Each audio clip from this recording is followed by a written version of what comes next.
warahmatullahi wabarakatuh. Perkenalkan, nama saya Amani Kalila dengan NIM 0603523014. Di sini saya akan menjelaskan filsafat Kristen, yaitu Agustinus.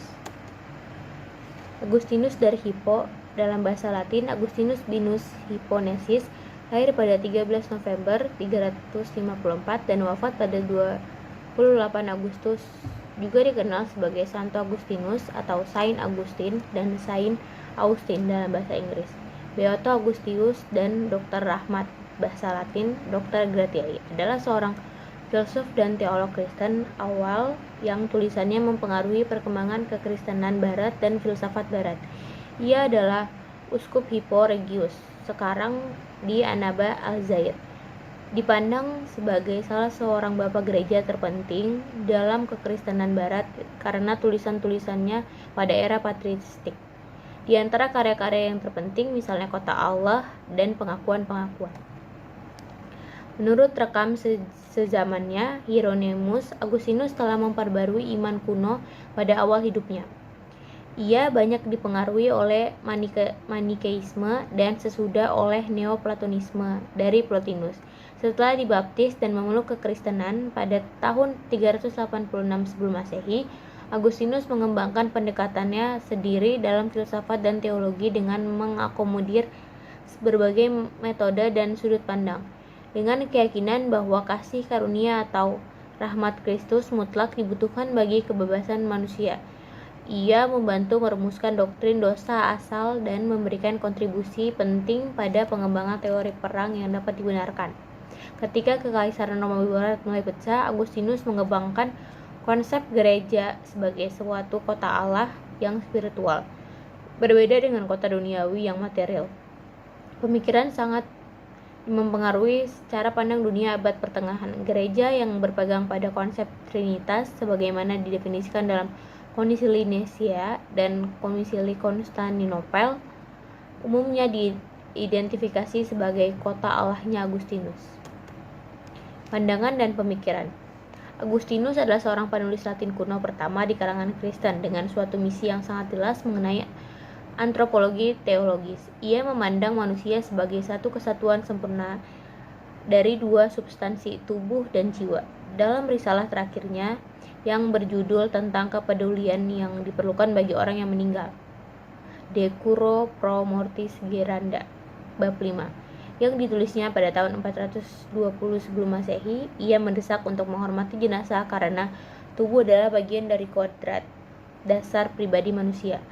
Figur favorit Agustinus untuk mendeskripsikan kesatuan tubuh jiwa adalah perkawinan. Tubuhmu adalah istrimu, caro tua, conius tua. Karya Agustinus misalnya karya Megeolonotik dan dalam perlawanannya terhadap bidah Arianisme, Donatisme, Makenisme, dan Pelagianisme. Teks-teks mengenai doktrin Kristen, khususnya De Doctrina Christiana, tentang doktrin Kristen, karya-karya eksegesis seperti komentar mengenai kitab Kejadian, Mazmur, dan surat Roma karya Paulus, banyak khotbah dan surat serta Recta Notines, suatu tujuan yang ia tulis menjelang wafatnya atas karya-karya sebelumnya. Selain itu, Agustinus mungkin paling dikenal karena pengakuan-pengakuan karyanya yang adalah salah satu laporan pribadi kehidupannya dahulu. Dan De Civitate Dei atau Kota Allah meliputi 22 buku yang ia tulis untuk memulihkan rasa percaya diri semasa umat Kristen yang sangat terguncang oleh peristiwa penjarahan Roma yang dilakukan suku bangsa Visigot pada tahun 410 sebelum Masehi. Tentang Trinitas, karya yang di dalamnya ia mengembangkan apa yang dikenal sebagai analogi psikologis Tritunggal juga termasuk antara adikarya Agustinus dan dapat dikatakan sebagai salah satu karya teologis terbesar hingga zaman sekarang. Ia juga menulis tentang pilihan bebas kehendak De Libero Arbitrio, membahas alasan mengapa Allah memberikan manusia kehendak bebas yang dapat digunakan untuk berbuat jahat. Sekian yang dapat saya sampaikan. Assalamualaikum warahmatullahi wabarakatuh. Selanjutnya ada Anselmus. Anselmus adalah seorang filsafat Kristen. Anselmus dari Canterbury, juga dikenal sebagai Santo Anselmus, adalah seorang teolog dan filsuf abad pertengahan yang memainkan peran penting dalam pengembangan teologi Kristen dan pemikiran skolastik. Anselmus lahir sekitar tahun 1033 di Aosta, kerajaan Italia sekarang bagian dari Italia. Anselmus mulai belajar di biara Bec di Normandia, Prancis, di bawah bimbingan Lanfranc, seorang cendekiawan dan pemimpin monastik. Anselmus menjadi seorang biarawan di biara Bec dan kemudian menjadi kepala biara tersebut. Pada tahun 1093, Anselmus diangkat menjadi uskup agung Canterbury, posisi tertinggi dalam gereja Inggris pada saat itu. Namun, ia mengalami konflik dengan raja-raja Inggris, termasuk Raja William II dan Raja Henry I, karena perjuangannya untuk otonomi gereja. Anselmus terlibat dalam pertentangan dengan raja-raja Inggris yang ingin menarik pendapat gereja untuk keperluan negara. Ia menyebabkan beberapa kali pengasingan Anselmus dan konflik yang berkelanjutan. Anselmus mengalami pengasingan beberapa kali selama konflik dengan raja dan dia menghabiskan waktu di Italia dan Prancis. Dia kembali ke Canterbury pada tahun 1106 setelah kematian Raja Henry I. Anselmus meninggal pada 21 April 1109 di Canterbury, Inggris. Assalamualaikum warahmatullahi wabarakatuh. Perkenalkan, nama saya Antasen Agung Sasongkojati dengan NIM 06035230016. Thomas Aquinas, kadangkala juga disebut Thomas dari Aquino, Italia. Tommaso Aquino adalah seorang filsuf dan ahli teologi ternama dari Italia. Ia terutama menjadi terkenal karena dapat membuat sintesis dari filsafat Aristoteles dan ajaran gereja Kristen. Sintesisnya ini termuat dalam karya utamanya, Summa Theologiae. Ia disebut sebagai ahli teologi utama orang Kristen, bahkan ia dianggap sebagai orang suci oleh gereja Katolik dan memiliki gelar santo. Aquinas merupakan teologi skolastik yang terbesar. Ia adalah murid Albertus Magnus. Albertus mengajarkan kepada filsafat Aristoteles sehingga ia sangat mahir dalam filsafat itu. Pandangan-pandangan filsafat Aristoteles diselarasakannya dengan pandangan-pandangan Alkitab. Ialah yang sangat berhasil menyelaraskan kedua sehingga filsafat Aristoteles tidak menjadi unsur yang berbahaya bagi iman Kristen. Pada tahun 1879, ajaran-ajarannya dijadikan sebagai ajaran yang sah dalam gereja Katolik Roma oleh Paus Leo. Thomas dilahirkan di Roccasecca, dekat Aquino, Italia, tahun 1225. Ayahnya ialah Pangeran Landulf dari Aquino. Orang tuanya adalah orang Kristen Katolik yang soleh. Itulah sebabnya anaknya Thomas pada umur 5 tahun diserahkan ke bias Benedictus di Monte Cassino untuk dibina agar kelak menjadi seorang biarawan. Setelah 10 tahun Thomas berada di Monte Cassino, ia dipindahkan ke Naples untuk menyelesaikan pendidikan bahasanya. Selama di sana, ia mulai tertarik kepada pekerjaan kerasulan gereja, dan ia berusaha untuk pindah ke Ordo Dominican, suatu ordo yang sangat berperan pada masa abad itu. Keinginannya tidak direstui oleh orang tuanya, sehingga ia harus tinggal di Roccasecca setahun lebih lamanya. Namun tekadnya sudah bulat sehingga orang tuanya menyerah kepada keinginan anaknya. Pada tahun 1245, Thomas resmi menjadi anggota Ordo Dominican. Thomas mengajarkan Allah sebagai ada yang tak terbatas.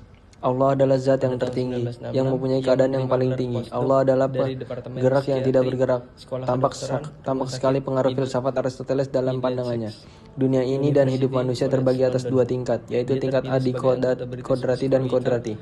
Tingkat atas dan bawah. Tingkat bawah yaitu kodrati hanya dapat dipahami dengan mempergunakan akal. Hidup kodrati ini kurang sempurna dan ia bisa menjadi sempurna kalau disempurnakan oleh hidup rahmat atau adi kodrati. Tabiat kodrati bukan ditiadakan, melainkan disempurnakan oleh rahmat. Demikian kata Thomas Aquinas.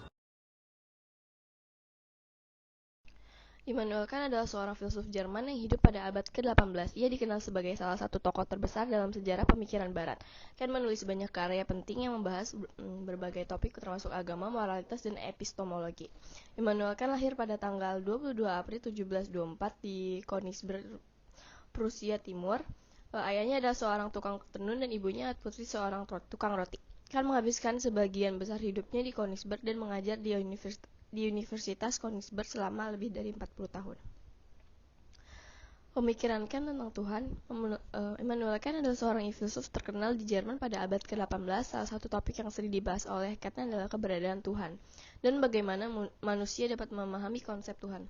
Yang pertama, Kant percaya bahwa keberadaan Tuhan tidak dapat dibuktikan secara rasional atau empiris, namun keberadaan Tuhan dapat dipahami melalui akal budi manusia. Yang kedua, menurut Kant, Tuhan adalah prinsip moralitas dan universal. Konsep Tuhan digunakan untuk menjelaskan mengapa manusia harus bertindak dengan cara tertentu dan mengapa tindakan tersebut dianggap benar atau salah. Yang ketiga, Kant juga berpendapat bahwa manusia memiliki kewajiban moral untuk menghormati keberadaan Tuhan. Hal ini terkait dengan pandangan bahwa moralitas harus didasarkan pada akal budi dan prinsip universal, bukan pada kepentingan pribadi atau kepercayaan agama tertentu.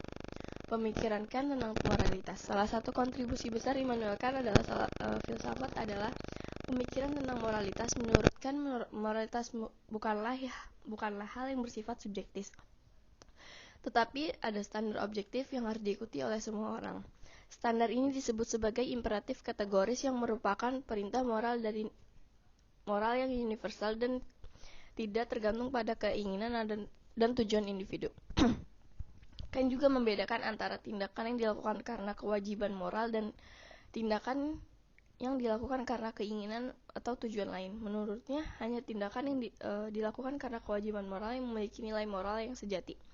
Selain itu, Kant juga menekankan pentingnya akal dalam menentukan tindakan yang benar atau salah secara moral. Ia berpendapat bahwa akal dapat digunakan untuk menemukan prinsip moral yang universal dan objektif yang dapat dijadikan pedoman dan mengambil keputusan moral.